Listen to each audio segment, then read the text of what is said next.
All right, let's just dive right in. Welcome to today's Explainer, where we're unpacking the massive, incredibly high-stakes logistical puzzle of medical flights. We're going to map out the idealized, step-by-step process of moving a highly vulnerable patient from point A to point B, and then, and this is the important part, we're going to stress test that perfect blueprint against the gritty reality of actual evaluation data from the WCC Transport Business Intelligence Analysis. We're talking about situations where a single, seemingly minor miscommunication can snowball into a literal life-or-death crisis at 35,000 feet. So let's see what actually happens when the perfect plan meets the real world. Here's our flight manifest for this explainer. We'll start with the A to Z transport journey, move into planning and information gaps, look at the pre-flight medical risk assessment, navigate in-flight safety, discuss ground transitions and handovers, and finally, evaluate the entire system as a whole. Okay, Section 1, the A to Z transport journey, mapping the ideal path. Think about the pristine scope of a medical flight from start to finish. In theory, it flows perfectly, right? From the planning handover, down through the hospital pre-visit, the flight itself, ground transport, and finally, the debrief. It logically maps out every single touchpoint a patient and crew will experience. It looks completely foolproof on paper.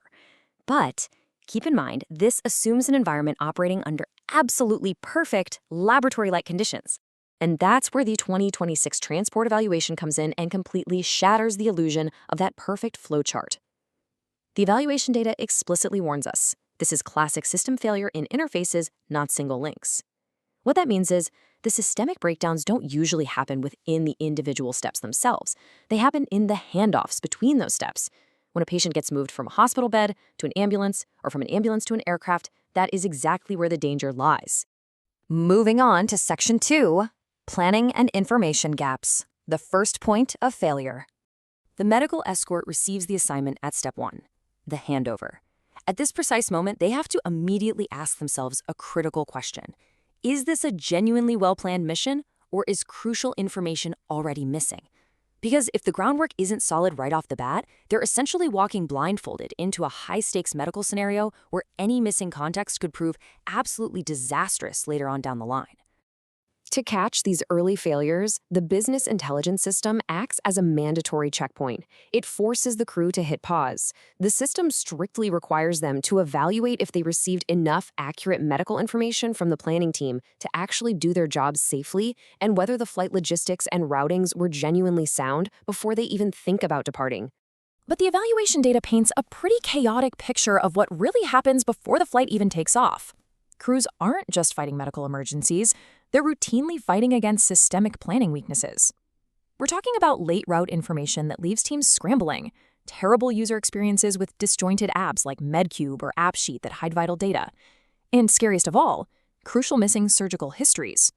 I mean, imagine showing up to transport a patient without a complete medication list, or arriving at the check-in desk only to find the airline hasn't even provided the proper medical clearance. These aren't just minor inconveniences, they're massive safety blind spots that heavily compound the risk for the patient before they ever leave the ground. Section 3, Pre-Flight Medical Risk Assessment, Stress Testing the Patient. So ideally, the day before the transport, the escort has to map the patient's actual physical status at the hospital. And they aren't just blindly checking boxes on a form here. They are physically verifying oxygen needs, looking for hidden infections, and figuring out the literal, practical logistics of the patient's mobility. They need to know for sure if the patient can physically be moved from a hospital bed to a transport stretcher without completely compromising their stability. Now, protocol demands strict objective vital sign checks, things like NES2 scores and SpO2 levels. But the evaluation data reveals a much more terrifying reality on the ground. Hospitals frequently hand over patients with unplanned, totally undocumented IV lines that the flight crew wasn't prepared for. Even worse, hospitals will sometimes recklessly declare a highly vulnerable patient as fit to fly simply to clear up a bed, completely pushing the medical risk onto the flight crew. And this right here is exactly why the BI system relies on rigorous tracking fields. It compares the patient's actual condition on pickup against what was originally expected on paper. It forces escorts to actively document the true step care level, which defines the exact intensity of medical intervention required, and their ACVPU alertness score, basically asking, are they truly conscious, confused, or unresponsive? They have to log this before they ever load that patient into an ambulance. It serves as an uncompromisable safety net against dangerously optimistic preliminary information. Section 4. Navigating in-flight safety. Vital signs at altitude. Once we're in the air, whether the patient is flying in a highly controlled, dedicated air ambulance or just seated with supplementary oxygen on a commercial flight, like a 747, the aircraft environment dictates absolutely everything. The physiology of altitude is, frankly, brutal. Lower cabin pressure means significantly less oxygen is being pushed into the patient's blood, and the bone-dry recycled air can quickly dehydrate an already fragile system. It's an environment that requires constant, unyielding observation from the medical crew. When using the in-flight documentation app, escorts can't just kick back and relax. They have to meticulously log changes in the cabin altitude and immediately correlate that with the patient's respiratory frequency and blood oxygen saturation. Monitoring these specific metrics is non-negotiable. Why? Because a patient who appears perfectly stable at sea level can silently and rapidly deteriorate at 35,000 feet. Without this level of extreme vigilance and constant data logging, a totally preventable hypoxic event can spiral into a full-blown mid-air emergency. Section 5. Ground transitions and handovers. The hidden risks. Landing safely is really only half the battle.